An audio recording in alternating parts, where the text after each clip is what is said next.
बानी पीटीआई और बिशरा बीबी के खिलाफ 190 मिलियन पाउंड रेफरेंस का फैसला आज सुनाया जाएगा। रेफरेंस का जेल ट्रायल 1 साल में मुकम्मल हुआ, जिसमें 4 मरतबा जजेस की तब्दीली हुई। इस्लामाबाद की एहतसाब अदालत ने रेफरेंस पर फैसला 18 दिसंबर 2024 को महफूज किया था। बानी पीटीआई और बिशरा बीबी पर 190 मिलियन पाउंड की पाकिस्तान मुंतकली से कबल शहजाद अकबर के जरिए प्रॉपर्टी टाइकॉन से खुफिया मुआहिदा करने, काबीना से मंजूर करवाने, माली फवायद हासिल करने और अलकादिर यूनिवर्सिटी के 458 कनाल अराजी हासिल करने के इल्जामात हैं।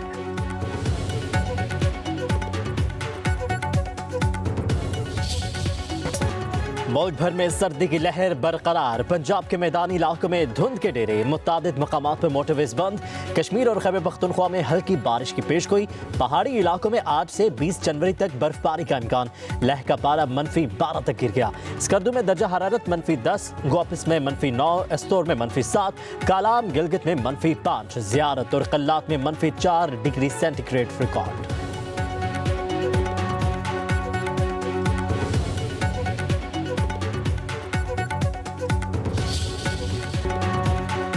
हुकूमत और अपोजिशन ने मुज़ाकरात के तीसरा दौर। स्पीकर कौमी असम्बली अयाज सादी की ज़ेर सदारत मुज़ाकराती कमेटियों का इजलास। तहरीक इंसाफ ने तहरीरी मुतालिबात पेश कर दिए। 9 मई 26 नवंबर के वाक़यात पर जुडिशल कमीशन का क़याम और बानी समेत 9 मई और पीटीआई के कारकुनों की रिहाई के मुतालिबात। स्पीकर की मुज़ाकराती इजलास की सदारत किसी और के हवाले करने की पेशकश। हुकूमत और अपोजिशन अरकान का अयाज सादिक पर इजहार एतमाद। अपोजिशन की तरफ से वज़ीर आला KP अली अमीन गंडापुर, उमर अयूब, साहबजादा हामिद रज़ा, बैरिस्टर सलमान अकरम राजा, अलामा राजा नासिर अब्बास की शिरकत। हुकूमत की नुमाइंदगी नायब वज़ीर आज़म इसहाक़ डार, इरफान सदीकी, वज़ीर कानून आज़म नज़ीर तारड़, नवीद कमर, राना सनाउल्लाह ने की। स्पीकर अयाज सादिक का कहना है कि मुज़ाकरात दुरुस्त समत में जा रहे हैं। फ़रीक़ैन ने बेहतर रास्ता ढूंढने की कोशिश है बेहतर से बेहतर रास्ता तलाश किया जाए।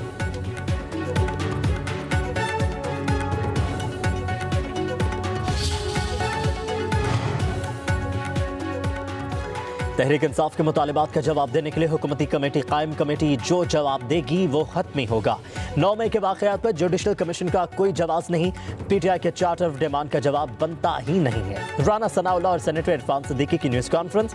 राना सनाउल्लाह ने कहा कि अपोजिशन मैंडेट वापस के मुतालिबे से दस्तबरदार हो गई। पीटीआई ने वादा किया था जाबहक लापता जख्मी लोगों की फहरिस्त देंगे। तहरीक इंसाफ 2 माह बाद भी फहरिस्त नहीं दे सकी तो ये इल्जाम तराशी से सिवा कुछ नहीं। सेनेटर इरफान सदीकी ने कहा कि अपोजिशन के मुतालिबात की बजाय हुकूमत के खिलाफ चार्जशीट पेश की है। मामलात आगे बढ़ते हैं तो फिर 31 जनवरी की डेडलाइन नहीं होनी चाहिए। जो केसेस अदालतों में ज़ेर समाअत है उन पर बात नहीं की जा सकती। हुकूमती कमेटी में शामिल तमाम पार्टियां मिलकर मुतालिबात पर राय देंगी। तहरीक इंसाफ के मुतालिबात पर हुकूमत भी तहरीरी जवाब देगी।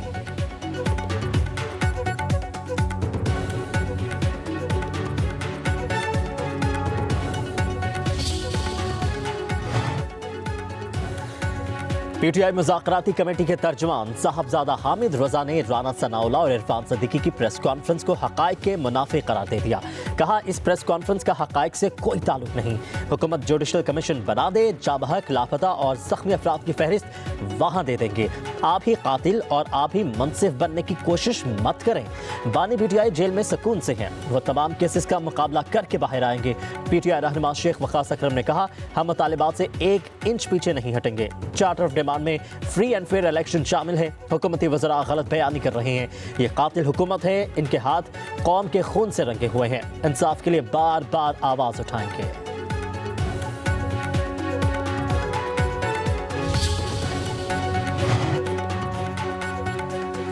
चेयरमैन तहरीक इंसाफ बैरिस्टर गौहर की आर्मी चीफ से मुलाकात की तस्दीक। कहते हैं कि आर्मी चीफ से अली अमीन गंडापुर और मेरी अलहदगी में मुलाकात हुई। अपना सारा मामला और मुतालिबात आर्मी चीफ के सामने रखती है। मुल्क की इस्तेहकाम के हवाले से बातचीत हुई। दूसरी जानिब से मस्बत पेशरफ्त हुई है। एस्टैब्लिशमेंट से बराह रास्त मुज़ाकरात खुशाइंद है। उम्मीद है सूरत हाल अब बेहतर हो जाएगी। आर्मी चीफ से मुलाकात मुल्क के इस्तेहकाम के लिए ज़रूरी है। बानी पीटीआई ने आर्मी चीफ से मुलाकात को खुशाइंद करार दिया है। वज़ीर आला खैबर पख्तूनख्वा अली अमीन गंडापुर बोले आर्मी चीफ से मुलाकात सिक्योरिटी सूरत हाल से मुतालिक थी। बैरिस्टर गौहर भी शरीक हुए। बैकडोर मुज़ाकरात की कोई ज़रूरत नहीं, ओपन बातचीत होगी। मुज़ाकरात पर शक शुबा होता तो यहाँ ना आता। अपोजिशन लीडर उमर अयूब ने कहा कि हुकूमत ने मुतालिबात का 7 रोज़ में तहरीरी जवाब देना है। हुकूमत ने तस्लीम किया हमारी बानी पीटीआई से मुलाकात होनी चाहिए। हमें डील चाहिए ना ढील। बानी समेत सियासी असीरों की रिहाई और जुडिशल कमीशन का क़याम होना चाहिए। एग्जीक्यूटिव ऑर्डर से ये मामलात हल हो ही नहीं सकते। एम्पायर से ही होना चाहिए।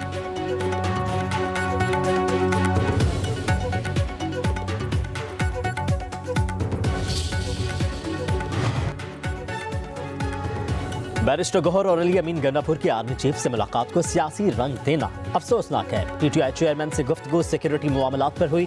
जराये के मुताबिक जनरल सैयद आसिम मुनीर से मुलाकात में बैरिस्टर गौहर ने सियासी मामलात पर बात करने की कोशिश की।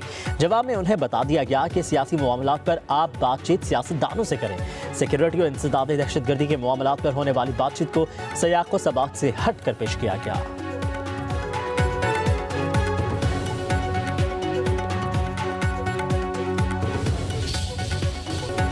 हमने कभी जलाओ घेराव तोड़ फोड़ का नहीं बोला। किसी के लिए अपनी जाती जिंदगी खतरे में ना डालें। आज उन बच्चों से पूछें जो जेलों में हैं।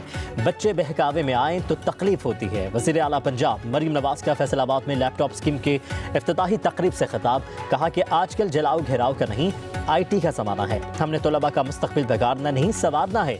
आपको तहजीब कारी या जेल का नहीं, तामीर और कामयाबी का रास्ता दिखाना है। हमने कैदोबंद की सोबतें बर्दाश्त की, लेकिन इंतकामी सियासत नहीं की। अपनी जान की बाजी लगा दूंगी, बच्चों के ख्वाब नहीं टूटने दूंगी। कुछ भी हो जाए, पाकिस्तान से बेवफाई नहीं करनी। पाकिस्तान में झूठ और फेक न्यूज़ बिकती है।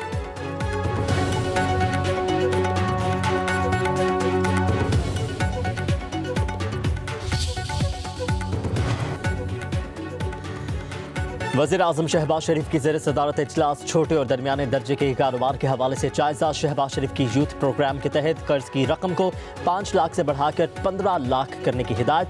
वज़ीर आज़म ने कहा कि हुकूमत छोटे और दरमियाने दर्जे के कारोबार को सहूलत देने के लिए पुरअज़्म है।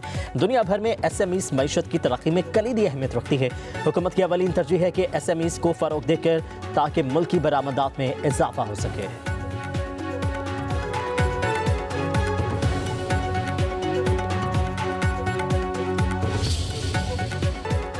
क्या फौजी अदालतों में फेयर ट्रायल के तकाजे पूरे हुए? नेचुरल जस्टिस के तहत किसी को सुने बगैर सजा नहीं हो सकती। अदालत देखना चाहती है कि ट्रायल में शहादतों पर कैसे फैसला हुआ। अदालत को मिलिट्री ट्रायल का रिकॉर्ड देने से इनकार कर दिया गया। फौजी अदालतों के केस में जस्टिस हसन अजहर रिजवी के रिमार्क्स। कहा कि इंसाफ का बुनियादी असूल है कि किसी का मौक़िफ़ सुने बगैर उसके खिलाफ फैसला नहीं दिया जा सकता। अदालत महज शवाहिद का जायजा लेना चाहती है। नेचुरल जस्टिस पर आप किसी को बगैर सुने उसकी मजम्मत तक नहीं कर सकते। जस्टिस मोहम्मद अली मजहर ने कहा, हम चालान जमा होने से सजा होने तक का सारा अमल देखेंगे। हम आर्टिकल 10A और नेचुरल जस्टिस पर भी देखेंगे। वकील ख्वाजा हारिस ने दलाल दिए। अदालत बुनियादी हकूक़ के नुक्ते पर सजा का जायजा नहीं ले सकती। हाई कोर्ट ना ही सुप्रीम कोर्ट मेरिट का जायजा ले सकती है। आप सिर्फ बुनियादी हकूक़ के नुक्ते तक देख सकते हैं। जस्टिस जमाल खान मंदोखिल ने कहा, कैसे मुमकिन है शफाफ ट्रायल के पहलू का जायजा ना लें कि आर्टिकल 8 में बुनियादी हकूक़ वापस ले लिए गए। सुप्रीम कोर्ट में फौजी अदालतों में सर्विलेंस के ट्रायल के खिलाफ इंट्रा कोर्ट अपील पर समाअत आज फिर होगी।